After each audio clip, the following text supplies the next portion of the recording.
मोहन नाम का एक आदमी था। वह थोड़ा सा भोला और सीधा था और उसके इसी भोलेपन का गांव में लोग मजाक बनाते थे।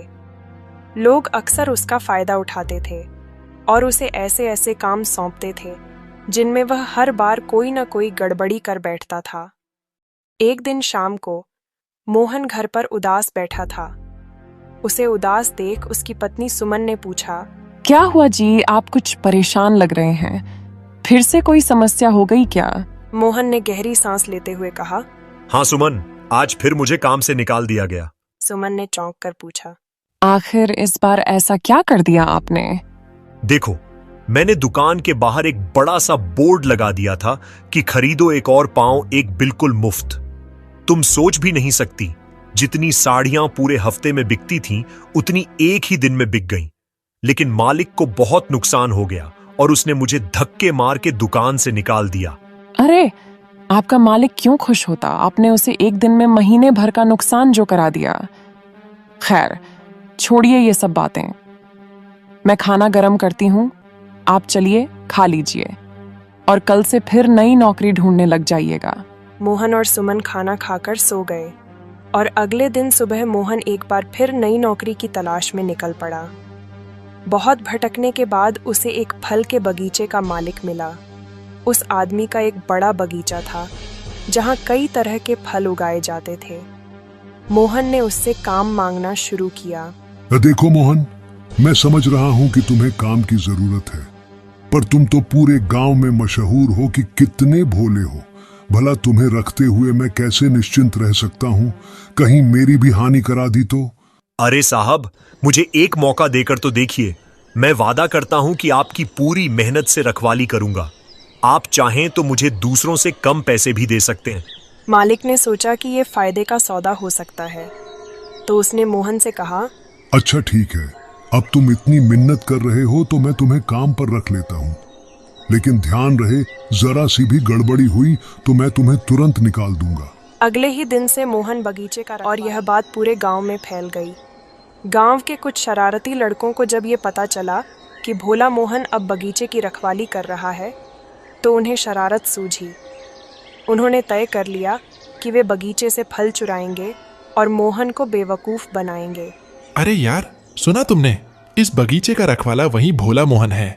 हाँ, इसे रखवाला बनाकर तो बगीचे को खुला छोड़ देने में ही कोई फर्क नहीं रह गया। चलो चलकर सारे फल साफ कर देते हैं। मोहन तो हमें रोकने के बजाय खुद हमें रास्ता दिखाने में ही उलझ जाएगा। तीनों हंसते हुए बगीचे की ओर बढ़े। जैसे ही वे अंदर घुसने लगे, मोहन ने उन्हें रोक लिया। ओह भाई साहब, माफ करना, असल में हम रास्ता भटक गए हैं। क्या आप हमारी मदद करेंगे? अरे क्यों नहीं, मदद करना तो पुण्य का काम है। बताओ कहाँ जाना है? ये देखिए, इस पते पर पहुंचना है। हम सुबह से भटक रहे हैं, अब तो हमारी टांगें भी जवाब दे रही हैं। भाई साहब, आपने हमारी मदद करने का सोचा है तो क्या आप हमें यहाँ छोड़कर थोड़ी देर के लिए रास्ता दिखा सकते हैं? लेकिन अगर मैं यहाँ से गया तो बगीचे की रखवाली कौन करेगा? अरे इसमें क्या है, हम तीनों यहीं रुक जाते हैं और बगीचे की रखवाली कर लेते हैं। आप निश्चिंत होकर रास्ता दिखाने जाइए। वैसे भी हम तो खुद रखवाली में माहिर हैं। ये मोहन भाई तो शायद हमसे भी सीख सकते हैं। हाँ भाई, हम तीनों मिलकर एक मच्छर भी अंदर नहीं आने देंगे। आप बेफिक्र रहें। मोहन को उनकी बातों पर यकीन हो गया और वह मदद के लिए बाहर निकल गया। मौका पाते ही तीनों लड़के बगीचे में घुस गए और खूब सारे फल खाने लगे। वाह, इतने रसीले आम, और वो भी मुफ्त में। सच में मोहन तो बेवकूफों का भी सरदार निकला। ऐसा शिकार रोज रोज कहाँ मिलेगा।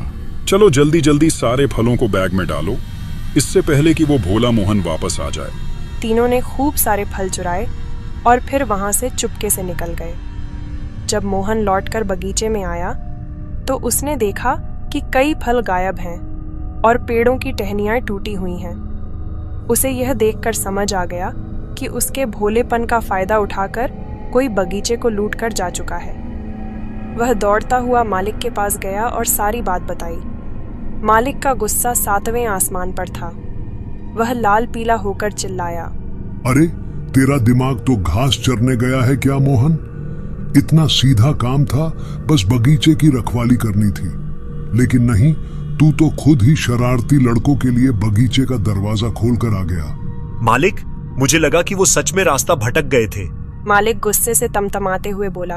अरे, रास्ता भटक गए थे या तेरे दिमाग ने भटकने की सारी हदें पार कर दी? ओह, तेरी वजह से मेरा पूरा बगीचा लूट लिया गया और तू मुझे कह रहा है कि मदद कर रहा था। तेरी इस मदद ने तो मेरा बंटाधार कर दिया। फिर उसने गहरी सांस लेते हुए कहा, भाग जा यहां से।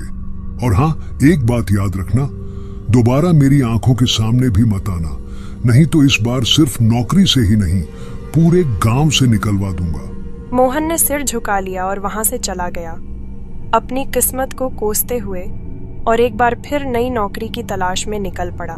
मालिक के गुस्से और बार बार नौकरी से निकाले जाने से मोहन को एहसास हुआ कि अब और कहीं नौकरी करना बेकार है। उसने सोचा, क्यों न खुद का कोई काम शुरू किया जाए, कम से कम किसी और के गुस्से का सामना तो नहीं करना पड़ेगा। घर आकर उसने अपनी पत्नी सुमन को अपना विचार बताया। सुमन, जो हमेशा मोहन के भोलेपन और ईमानदारी को समझती थी, उसकी हिम्मत बढ़ाने लगी। आपने सही सोचा जी। अगर हम मेहनत करेंगे तो अपना खुद का काम भी बढ़ा सकते हैं। बस हमें ठहराव और समझदारी से काम करना होगा। मैं भी आपका पूरा साथ दूंगी। पर सुमन, मैं तो इतना समझदार नहीं हूँ। हर बार कोई ना कोई गलती कर देता हूँ। अगर इस बार भी कुछ गड़बड़ हो गई तो? आप चिंता मत कीजिए, इस बार मैं भी आपके साथ रहूंगी। हम दोनों मिलकर मेहनत करेंगे और धीरे धीरे सब सीख जाएंगे। फिर दोनों ने मिलकर एक छोटी सी चाय और नाश्ते की दुकान खोलने का फैसला किया। सुमन ने चाय बनाने का हुनर तो पहले से ही सीखा था और मोहन भी थोड़ा बहुत काम कर सकता था। दोनों ने थोड़े थोड़े पैसे जमा किए, कुछ पुराने बर्तनों को साफ सुथरा करके दुकान की शुरुआत की। पहले दिन मोहन और सुमन ने मिलकर दुकान सजाई और एक बोर्ड भी लगाया जिस पर लिखा था, मोहन की चाय और सुमन के नाश्ते की दुकान। जैसे जैसे दिन बीता, गांव के लोग भी दुकान पर आने लगे। पहले दिन गांव के बुजुर्ग हरिराम चाय पीने आए। उन्होंने एक घूंट चाय का लिया और मुस्कुराते हुए बोले, अरे वाह मोहन, तुम्हारी चाय तो काफी अच्छी है। मुझे तो नहीं लगा था कि तुम ऐसी बढ़िया चाय बना पाओगे। फिर पास के गांव से रमेश और सुरेश आए और बोले, सुनो भाई, हमें वो गर्मा गर्म कचौरी और चाय दो। मोहन ने बड़े उत्साह से उन्हें चाय दी। चाय की तारीफ सुनते ही रमेश बोला, अरे मोहन, पहले ही दिन तुमने दिल जीत लिया। तुम्हारी दुकान की चाय तो मजेदार है। देखा, लोग हमारी तारीफ कर रहे हैं। मेहनत करते रहो, धीरे धीरे दुकान में लगेगी। धीरे धीरे दुकान की अच्छी खासी पहचान बन गई और लोग मोहन की दुकान